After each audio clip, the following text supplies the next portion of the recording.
ভাবি আমি ফেল করছি। কি? তুমি আবারও ফেল করলা কিভাবে? ভাবি প্লিজ এবারকার মতন বাঁচাও, ভাইয়া আমার রেজাল্ট দেখতে মাইরেই ফেলবে। দাও কলম দাও। এই নাও, এখন তুমি পাস হয়ে গেছো। দেখো ঋতু পাস করছে। পাস করছে তো আবার 199 পেয়ে। বল বোন তোর কি লাগবে? তুই আজকে যা চাইবি আমি তোকে তাই দিব। হ্যাঁ লাগবে কি লাগবে। আচ্ছা তুই ভাব, আমি ফ্রেশ হয়ে আসতেছি। ভাবি আমি ভাবতেছি ভাইয়ার থেকে একটা ল্যাপটপ নিয়ে নিব। আরে না না, ল্যাপটপ না, তুমি একটা আইফোন নিয়ে নাও। আইফোন কেন?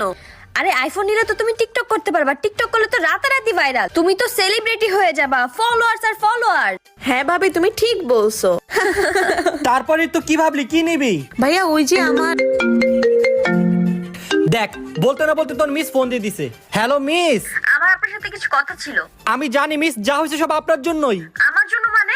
আপনার বোন সব সাবজেক্টে ফেল করছে। কি রে? তো আজকে তোদের দুইটার খবর আছে।